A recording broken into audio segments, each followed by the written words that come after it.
आपण आहोत आता या ठिकाणी रियाज काझी आणि जे या ठिकाणी निवडणूक लढवत आहेत आणि त्यांच्या आई लढवत आहेत. तर इंडियन TV मध्ये तुमचं स्वागत आहे. आज आपण त्यांच्याकडे आलेलो आहोत.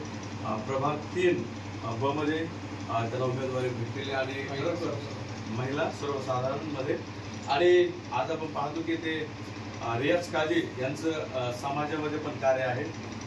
यूथ आयकॉन आपण त्यांना म्हणू, कारण तरुणासाठी काम करत आहेत. आज आपण रियाज काझी यांच्याकडे आलेलो आहोत. आज आपण जाणून घेऊया प्रभाग क्रमांक 3 ब मध्ये काय कोणते प्रश्न आहेत आणि कोणत्या प्रश्नाच्या अनुसार ते या ठिकाणी निवडणूक लढवत आहेत. काय काय त्यांच्यासमोर चॅलेंजेस आहेत या प्रभागामध्ये, तर ते आपण आज त्यांच्याकडून जाणून घेऊया. तर तुमचा परिचय तुम्ही या ठिकाणी द्या प्रथम आमच्या प्रेक्षकांना. सर्वांना माझं सप्रेम देऊन मी रियाज काझी गेल्या 15 वर्षापासून समाजकारणामध्ये सक्रिय आहे. म्हणून इतिहास जोकी बाबा यांच्या मार्फत आम्ही समाजकार्याला आमची सुरुवात केली. त्यांचे जे धोरण आहेत, गरजूंना मदत करणं, ते आम्ही शिकलो. त्याच्यातूनच आम्ही घडलो. व्यापारी महासंघामध्ये काम केलेलं आहे. व्यापारी महासंघामध्ये मी सक्रिय पदाधिकारीमध्ये मी आहे. व्यापाऱ्यांचे प्रश्न आहे, अशा गोष्टी ह्या ओव्हरऑल मोठे जे बाबी आहेत रोडवरच्या, त्याच्यात मी सक्रिय आहे. सामाजिक कार्यात सर्व धर्मांना सोबत घेऊन मी माझं सामाजिक कार्य करत राहतो. तुम्ही वेगवेगळ्या प्रसंगातून ते अनुभवले असतील साहेब.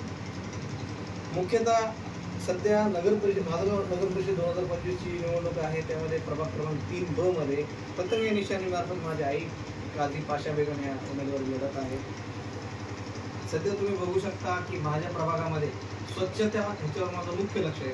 सर्वप्रथम स्वच्छता ह्याच्यावर माझं मुख्य लक्ष आहे. कारण की माझ्या एरियामध्ये आयशानगर म्हणजे नाला वगैरे गेलेला आहे, त्याचं सांडपाणी वगैरे होणारा त्रास नागरिकांना त्याच्यामार्फत जे होणारे रोग ह्याला खूप तरी आळा बसावा आणि या स्वच्छतेवर मी माझं लक्ष केंद्रित करेन.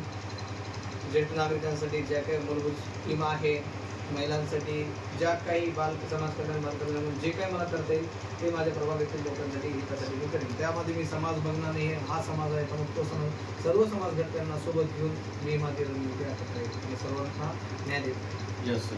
तर यापुढे आज आपण पाहतो की जे विरोधक आहेत त्यांचा देखील जोरदार प्रचार चालू आहे.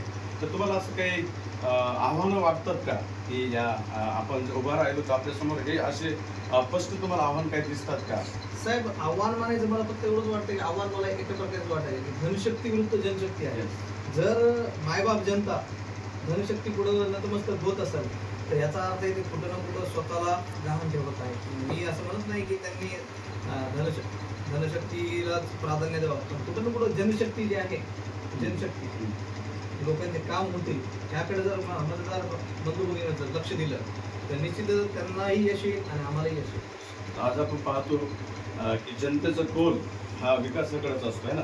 आणि आज तुमच्या या बोलण्यातून आम्हाला पण या ठिकाणी ऐकायला भेटलं की जनसेवा आहे ना, जनसेवा जे आपला जो काही उद्देश आहे तो जनसेवा हाच काझी साहेबांचा उद्देश आहे. आणि निश्चितच तुम्हाला विश्वास आहे की जनता तुम्हाला निवडून दे. 100%. रियाज काझीला तुम्ही रस्त्यावर उभं राहून मी विचारू शकता, रात्री या कॉल करून मी विचारू शकता, त्याच्याकडून मदत घेऊ शकता. यासाठी तुमच्या हाकेला येणारा माणूस आहे, अनुभवातून घेऊ शकता. रियाज काझी निष्कलंक माणूस आहे. मी माझ्या स्वतः तोंडावरूनही म्हणतो आणि लोकांनी जर चर्चा केली, माझ्या लोकांना मी प्रत्येक समाज माणसाला जर तुम्ही चर्चा केली तर रियाज काझी पुढे तुम्हाला डिफॉल्टर दिसणार नाही. जसं की आज आपण पाहतो की स्वच्छता तुम्ही म्हटल्या ना, जागोजागी उकिरड्या आहेत, नाल्या स्वच्छता नाही, नाल्या तुंबलेल्या आहेत. तर हे तुम्ही त्याला प्राधान्य देणार का निवडून आल्याचे? रस्ते नाले असतील, लाईट असतील. सर्वप्रथम मी स्वच्छता आणि रोग निवारण याच्याकडे जास्त लक्ष देईन. कारण की माझ्या प्रभागामध्ये गतवर्षी म्हणजे गेल्या काही काळामध्ये डेंग्यूमुळे 3 ते 4 बालक हे मृत्यू झालेले जगावर गेले. बरोबर आहे ना बशीर भाई? 3-4 लेकरं हे फक्त डेंग्यूमुळे आपल्या प्रभागातून गेले. आणि लेकरू जाणं हे त्याच मायबापाला माहिती आहे, ज्याला त्याचं दुःख आहे. आणि सर्वप्रथम मला रोग ह्या गोष्टीवर जास्त फोकस करायचं आहे. जेवढं माझा प्रभाग स्वच्छ राहील, माझे नागरिकांचे प्रश्न सुटतील, ह्याच्यावर माझा फोकस आहे. खरोखर आपण या ठिकाणी जे महत्त्वाचं आहे, उमेदवाराची जी काही जिम्मेदारी असते निश्चितच रियाज भाई येणाऱ्या दिवसामध्ये जनतेने त्यांना कौल दिला तर निश्चितच ते या ठिकाणी पूर्ण करतील असं त्यांनी या ठिकाणी आपल्या न्यूज चॅनलच्या मार्फत मांडलेलं आहे. आणि निश्चितच जनता त्यांना या ठिकाणी निवडून आणेल असं देखील त्यांचा ठामपणे या ठिकाणी भरोसा आहे. माझी एकच नम्र विनंती आहे की मायबाप जनतेने मला एकदा संधी द्यावा आणि मला निवडून आणावं. तुमचे कोणतेही प्रश्न असतील, सामाजिक असो राजकीय असो, ते मी सोडवण्याचा 100% okay, thank you. LDN news Majalgaon.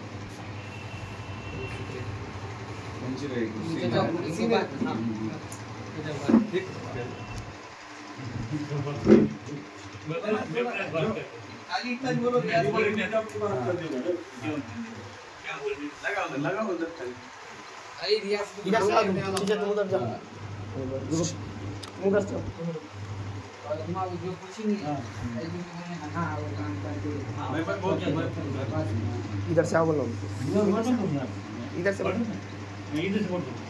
तुमने खाली त्याच्या बात निकाल.